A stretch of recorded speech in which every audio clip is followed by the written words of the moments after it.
Apoio Cultural. Chegou reserva da família Santa Clara. A diferença é clara.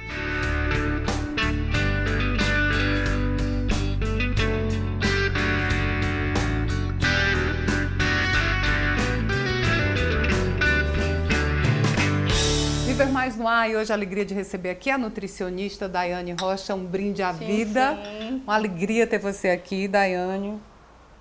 Seja muito bem-vinda. A Daiane, que é especialista em saúde esportiva, é assim que diz, Daiane? Em nutrição esportiva. E doutora em saúde coletiva. Então, nós temos muitos assuntos aqui para abordar com essa doutora em saúde coletiva. É isso que a gente está precisando, de muita saúde, né, Daiane? Quando a gente fala em nutrição, a gente olha para o nutricionista, a primeira coisa que vem na cabeça é o que é se alimentar bem, Daiane?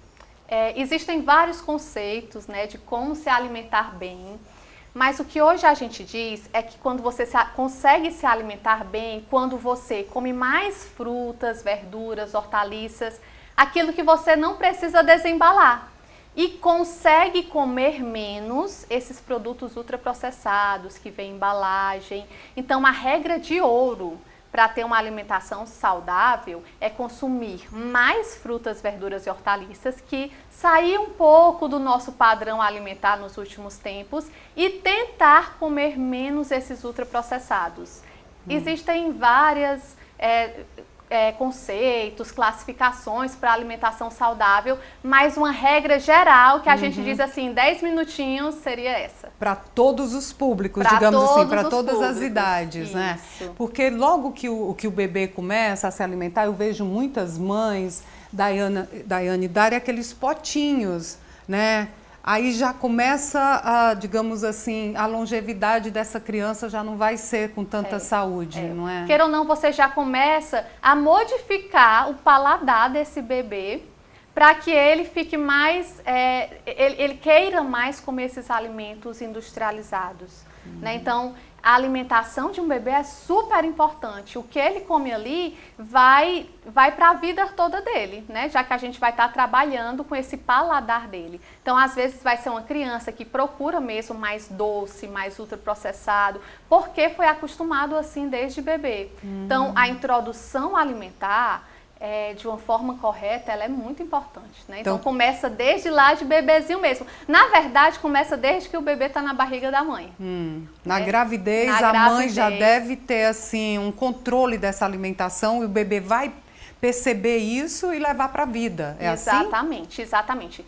Existe uma pesquisa recente que ela diz que as nossas bactérias, né, intestinais, a nossa flora intestinal, ela já passa da mãe para o bebê. E essa flora, ela depende muito do que a mãe come. Então, se a mãe comer bem, a mãe vai ter essa microbiota, essa flora mais saudável. Se ela come ruim, ela tem essa microbiota, essa flora pior. Então, essa flora que vai para o bebê, uma parte, já vai depender do que a mãe come. Então, essa alimentação da mãe, já quando o bebê ainda está lá na barriga, ela também é importante. Então, é desde sempre. Desde sempre, né? Então, Daiane, por exemplo, um adulto que não gosta de verdura, é muito comum, né? Das folhas, do mato, como eles chamam. É consequência de uma gravidez da mãe ou esse hábito pode ser mudado? Ele pode ser. Ele pode ser que a mãe nunca estimulou, não se alimentou bem, né? Desde sempre, não estimular a criança, vai ser mais difícil ser um adulto que goste de comer as frutas, verduras, hortaliças. Se é uma criança que sempre foi estimulado, é mais fácil ser um adulto que come isso.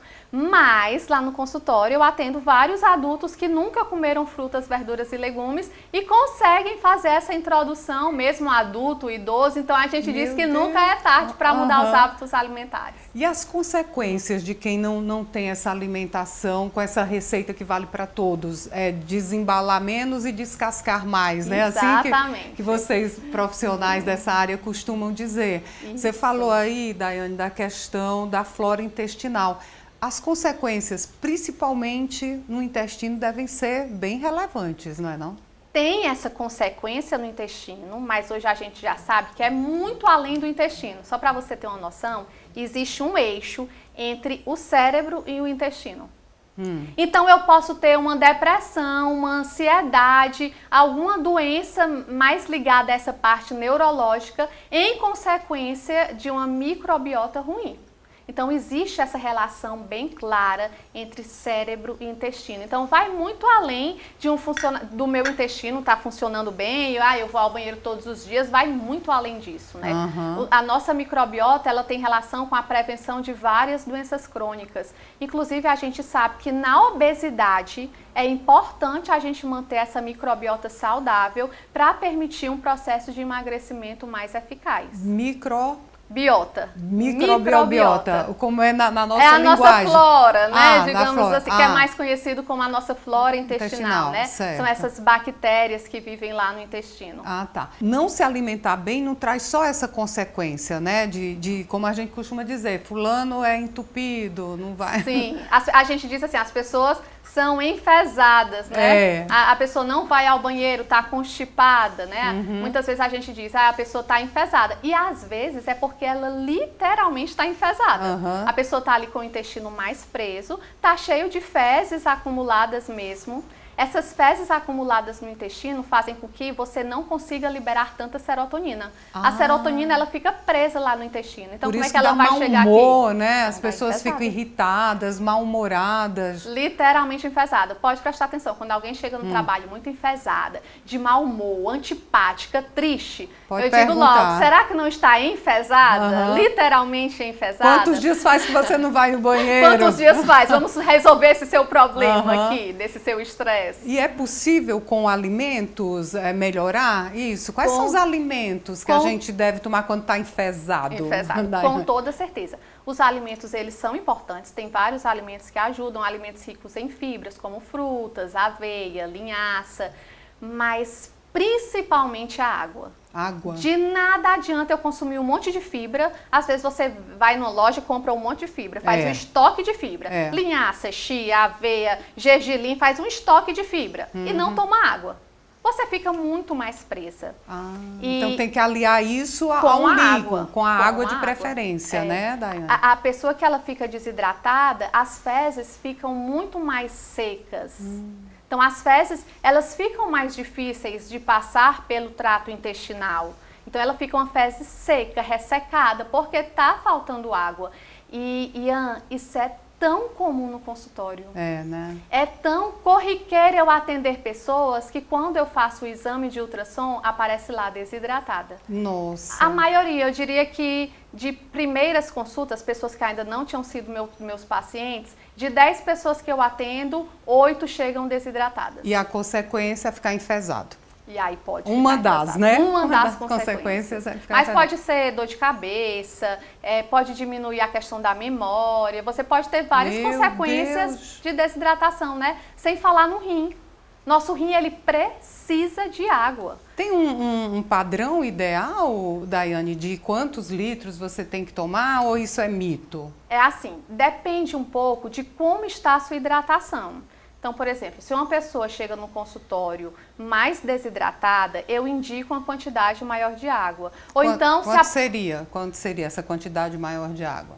2 a 3 litros por dia, ainda até 4 litros. Isso também vai depender do peso. Se é uma pessoa muito pesada, a gente indica mais água. Se é uma pessoa mais leve, precisa de menos água. Depende se é uma pessoa que corre, faz muito exercício. Cada caso é um caso, né? Sempre, é muito específico. Mas a gente coloca aí uma média de 2 a 3 litros por dia. E eu acho que é bem importante a gente também tentar monitorar. Como é esse monitoramento? Pegar ali uma garrafinha de água e ficar monitorando o tanto que você toma. Tá. Para não exceder e nem... Normalmente não excede. Não, né? Normalmente é para menos mesmo. Então, dificilmente uma pessoa excede a quantidade de água. Normalmente toma menos. E aí, se você for só nos copinhos, você não consegue atingir essa ingestão recomendada de água. No próximo bloco eu quero falar com você sobre a questão da pandemia. A gente está na pandemia, muita gente em casa se alimentando de forma errada, você vai dar umas orientações. Tranquilo, ótimo, será um prazer. Tá bom, o Viver Mais volta já.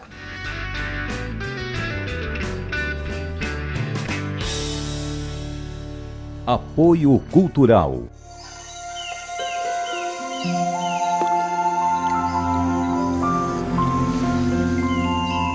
existe um café especial que nasceu para fazer a diferença. É o que a gente tem de melhor, reservado para a sua família. Se você vivesse aqui, iria provar tudo isso. Mas como você não vive, pode provar aí mesmo na sua casa. Chegou reserva da família Santa Clara. A diferença é clara.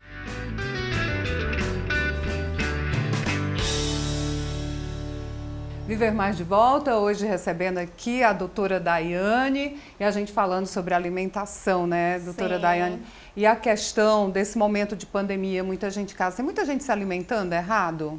Muita gente se alimentando de uma forma ruim, piorou muito a questão da alimentação. Deixa eu só deixar aqui. E uma coisa que eu tenho percebido muito no consultório é que a rotina das pessoas tá diferente, as pessoas estão começando a trocar o dia pela noite, muita gente querendo trabalhar até mais tarde, acordando mais tarde, e isso tem um impacto grande na alimentação. Quando o seu sono é ruim, a sua alimentação, por consequência, ela também é pior. Se eu tenho uma noite de sono ruim, se eu durmo muito tarde, o meu corpo ele vai pedir mais alimentos doces, refinados, mais carboidrato. Então, o meu corpo pede se eu não tenho um sono bom. E o sono das pessoas tem ficado tanto pior por conta do medo, né, da questão da ansiedade que vem aí como consequência da pandemia, como por essa questão também de troca de horários. Né? A pessoa está em casa, home office, aí eu faço o meu horário, faz o seu e horário, relaxa. E aí vai dormir mais tarde, e aí acorda mais tarde, e isso tem sim um impacto na alimentação. Então, qual é a orientação? Vamos lá, quem está home office, está lockdown, pandemia, como é que a gente deve equilibrar essa alimentação? Primeira dica, ajuste a sua rotina.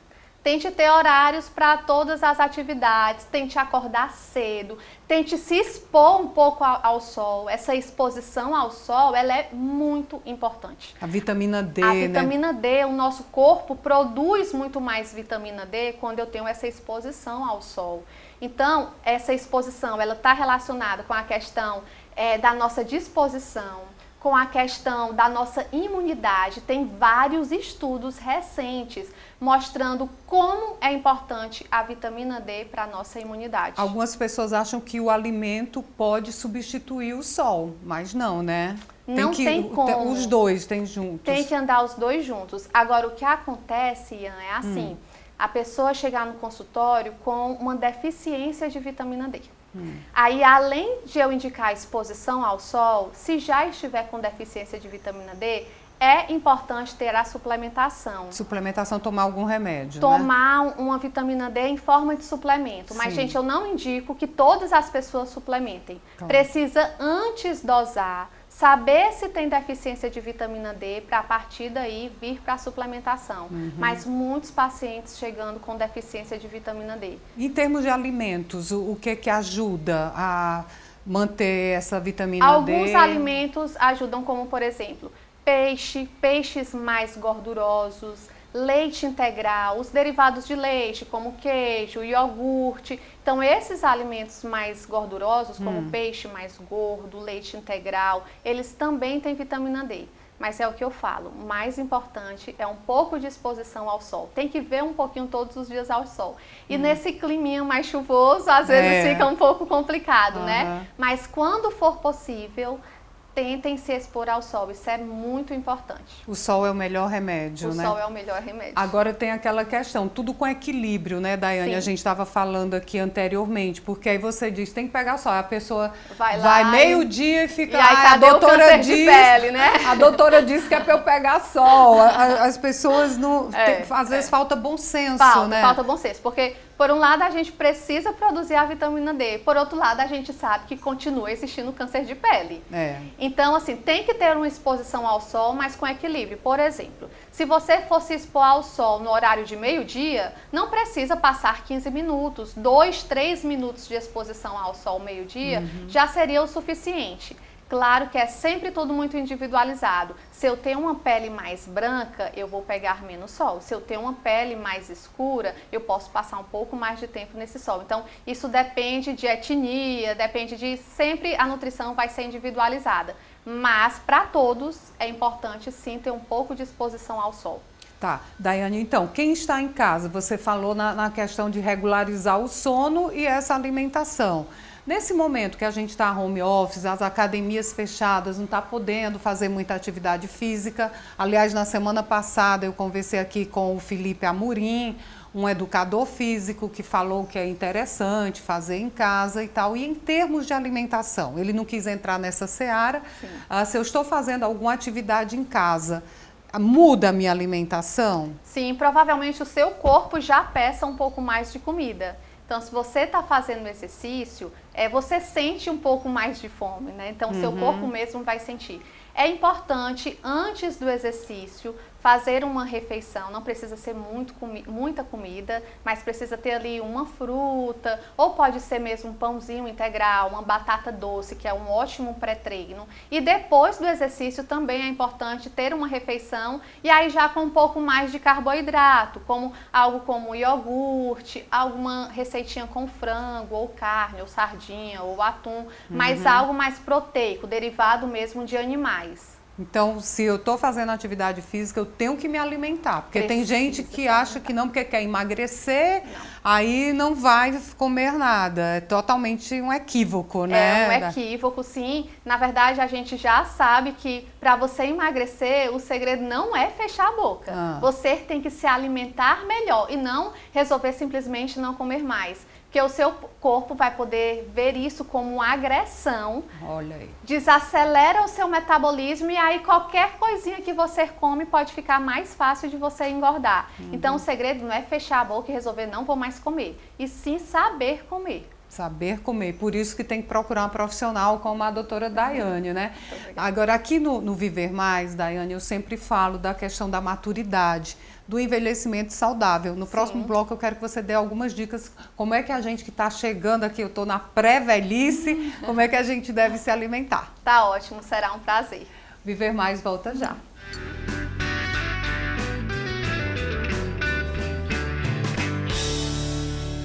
Apoio Cultural.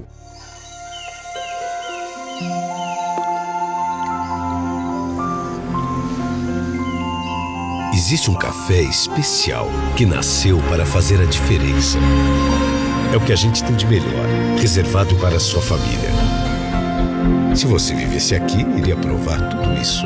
Mas como você não vive, pode provar aí mesmo na sua casa. Chegou reserva da família Santa Clara. A diferença é clara.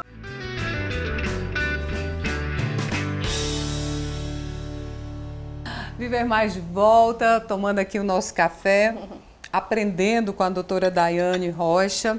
Doutora Daiane, eu deixei lá no outro bloco a questão da alimentação na maturidade. Muda, né? Sim. Quando a gente nasce é uma alimentação, depois vai... Como é que a gente deve se alimentar para manter, não ficar enfesado e ter uma longevidade saudável? Ter um envelhecimento saudável, né? Muitas vezes, ao longo do envelhecimento, a gente tem que ter um controle dessa questão dos exames de sangue, já vai tendo uma tendência para ter uma resistência à insulina, que pode vir a ter uma diabetes. Então, em todas as fases, a alimentação vai ser muito importante para prevenir ter uma diabetes, para prevenir ter um colesterol alto. O colesterol ele é muito influenciado pela questão da alimentação. A questão dos exercícios, como já foi falado, né, no sábado passado, de se manter ativo, fazer uma alimentação saudável, deixar o intestino funcionando bem, os exames de sangue tá ok. Isso vai fazer com que você tenha um envelhecimento mais saudável. Porque geralmente quando a pessoa envelhece, diz, agora eu nasci comendo papinha e agora estou jantando papinha, voltei a ser criança. O envelhecimento está associado a ter que comer papinha quando a gente fica velho? Não tem que comer papinha. Às vezes o idoso, ele prefere, vai mais para a questão da papa, pela mastigação e pela dentição, né? Mas nem todos os idosos vão ter algum problema com dentição, né? Então, às vezes eles vão para a questão da sopa, da papa, da canja, pela mastigação, mas não obrigatoriamente isso. E também, à medida em que a gente vai envelhecendo, o nosso metabolismo vai ficando mais lento. Né? A gente nota isso depois dos 30, né? A gente nota que se a gente continua comendo a mesma coisa, a gente vai começar a engordar. Então, a partir dos 30, a gente nota que a gente precisa ir diminuindo um pouco a quantidade do que a gente come. Nosso corpo não precisa mais de tanta comida, né? Tem que comer menos, tem então. que comer menos, né? Não tem necessidade de tanta comida. Um homem de 60 anos, ele não precisa comer o que come um homem de 15 anos. Sério? Eu pensei que tinha que comer bastante para se manter, para ter força. Não, ele tem que comer saudável, né? Mas não em grande quantidade. Porque o jovem come uma pizza toda. A gente, quando chegar aos 60, tem que comer uma fatia. A fatia da pizza, né? Porque o jovem, ele tem um metabolismo muito mais acelerado. Entendi. Ele gasta muito mais caloria do que o idoso gasta.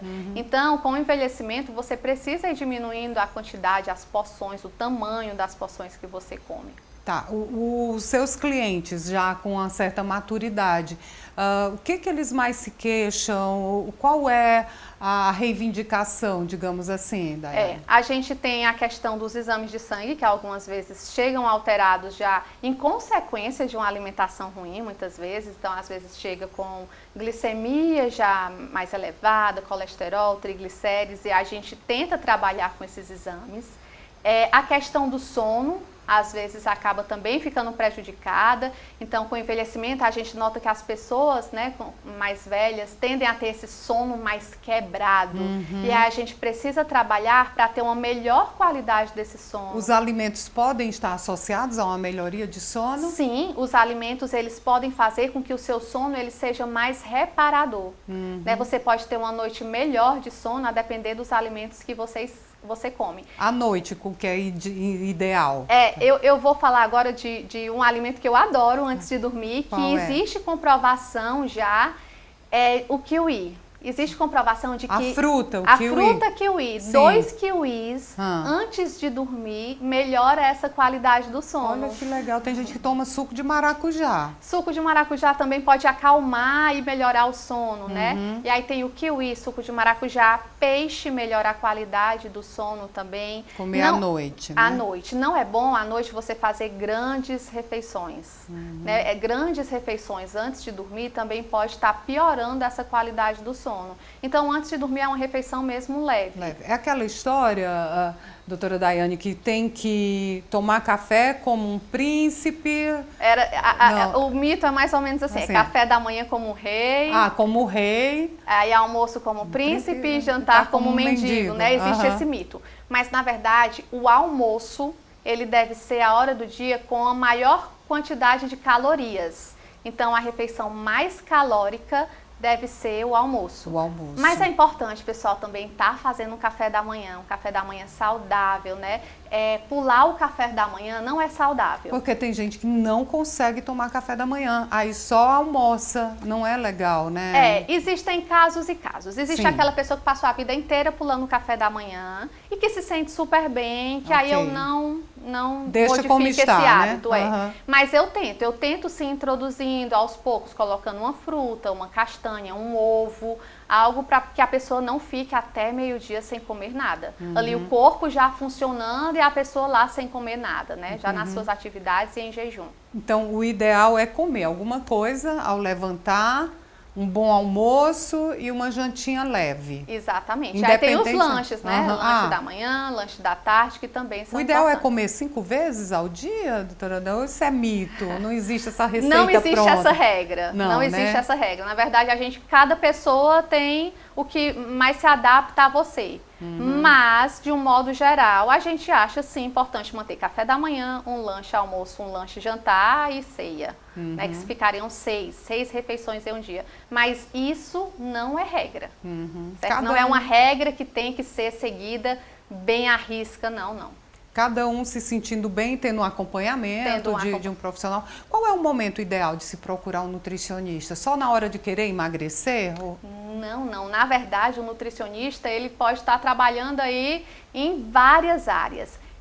Não só no emagrecimento, porque ele está muito associado, eu vou procurar um nutricionista para fazer uma dieta porque eu preciso emagrecer. Vocês estão muito associados a isso. Gente. Desmistifica, e eu tento muito trabalhar com isso. O nutricionista, ele não só trabalha no emagrecimento. O nutricionista, ele trabalha na prevenção de doenças crônicas, como câncer, como obesidade mesmo, né? Alzheimer. Ele trabalha nas doenças neurológicas, ansiedade, depressão, na questão da saúde da mulher com menopausa, síndrome dos ovários policísticos, endometriose, nessa questão mesmo da saúde da mulher. Trabalha na questão da fertilidade, mulheres que estão tentando, né, serem férteis, mulheres inférteis, casais inférteis.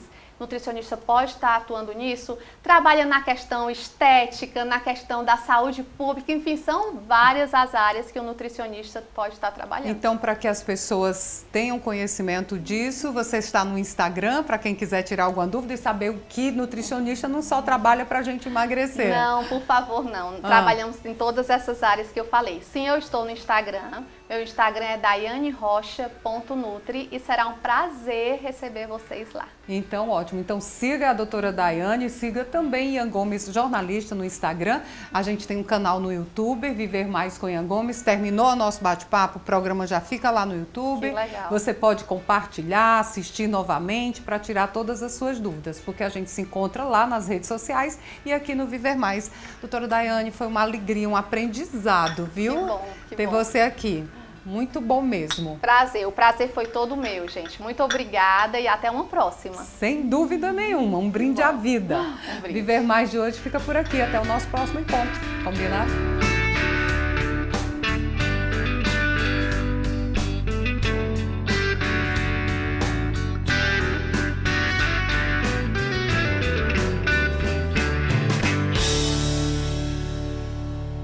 Apoio Cultural. Chegou reserva da família Santa Clara. A diferença é clara.